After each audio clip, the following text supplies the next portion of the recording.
up in the same city. Our families knew each other. In the Jewish community, we belonged to the same synagogue.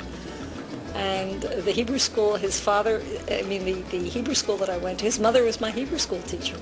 His father was the principal of the school. His father was involved in the Hebrew college in Philadelphia. So that was from age 5.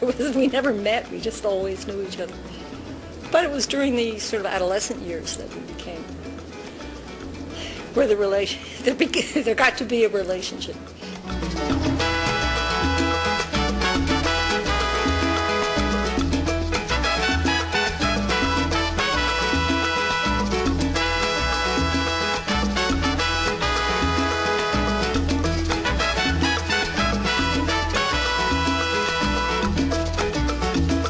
In 1993, there was a list of the top 10 authorities cited in U.S. academic journals of the arts and humanities in the previous 7 years. So this is a list from number 1 to number 10. Number 1, Karl Marx, Lenin, William Shakespeare, Aristotle, the Bible, Plato, Freud, Noam Chomsky, Hegel, Cicero.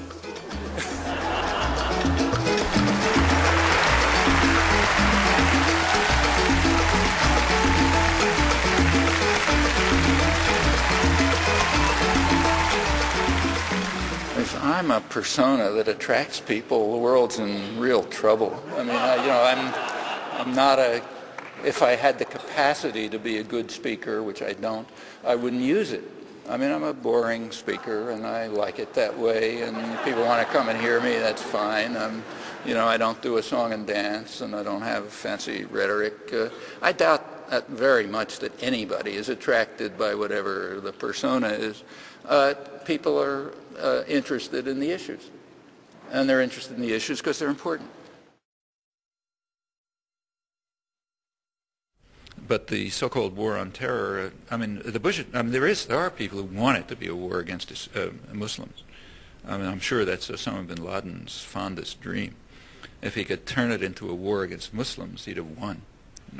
Then you get the Muslim world fighting the West, and it'll be a battle to the end of days. And I'm sure ultra-right Christian fundamentalists want the same thing. It's one of the reasons they support the extremist right in Israel. So yeah, there are people who would like that to turn out, but I'm sure that the guys planning it in Washington don't. I mean, that'd be the craziest thing for them to even think about. That's why they tossed North Korea into the axis of evil. Well, what's North Korea got to do with Iran and Iraq? I mean, I got more to do with them. But North Korea is not Muslim, so if you throw that in, it sort of makes it look as not a war, and it isn't.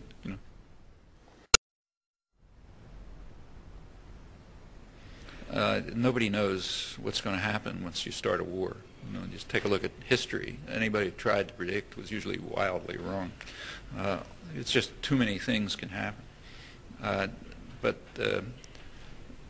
we know what is intended. So, for example, people right near the center of power, like Richard Pearl and Rumsfeld and the rest of them, they've described their long-term intentions. Actually, Pearl and others were writing position papers 6 years ago for Benjamin Netanyahu. That's the ultra-right in Israel, to the right of Sharon. And these papers, they're not detailed, but they describe a vision for the Middle East, which is basically like the Ottoman Empire. Centers of power in Jerusalem and Ankara, of course, as part of the U.S. global system, and the rest of the region kind of given local regional autonomy. I mean, one idea they talk about is extending the Jordanian Hashemite kingdom to parts of Iraq and parts of Saudi Arabia. In this framework, we'd offer an opportunity for driving out the Palestinians and solving that problem, and then reorganizing the whole region. I mean, there's crazy ideas. These ideas actually are scaring the hawks, the hardline hawks, who are warning, not to pay attention to the what they call the sillier armchair strategists, who unfortunately happen to be right near the center of power. So they got long-term objectives, in fact, reaching all the way to China. But what'll happen? I mean, nobody can guess. I mean, we know what the CIA predicts. What they predict is a large increase in terrorism. They say right now, in fact, and other world intelligence agencies say exactly the same thing, and it's kind of obvious. You don't need the CIA to tell you. I mean, if you attack Iraq, first of all, you're going to spawn a new generation of people who want revenge. It's almost predictable, and it's very likely. I mean, you know, if you're Saddam Hussein, there's only one deterrent, and that's terror attacks. So, you know, very likely. It wouldn't be surprising if there's somebody in New York has already assembled the parts of a nuclear bomb, sneaking it across the Canadian border, which is pretty porous, and you know, it's just waiting for the signal. I mean, that's the kind of thing intelligence agencies have been worrying about for years, way before September 11th, and are expecting now as the consequence of an attack. I mean, maybe it'll happen, maybe it won't. They don't know. Intelligence agencies aren't that, you know, don't know that much, but it's a plausible expectation.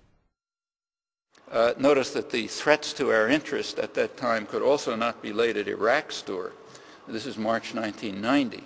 At that time, Saddam Hussein was a favored friend and trading partner of the U.S. and the UK, Thatcher, Reagan, Bush, and the rest. In fact, all the people who are now running the show in Washington, they thought he was a fine guy. That was a position that he retained for another few months until August 1990, when he committed the first crime that really mattered, namely disobeying orders. At that point, he lost the status of moderate, which had been unaffected by such acts as gassing Kurds and torturing dissidents and using chemical weapons, and in fact everything else that he's now being correctly charged for that never mattered at all. And the U.S. and Britain continued to not only support him, but provide him with the means to develop weapons of mass destruction. That continued right up till the first disobedience.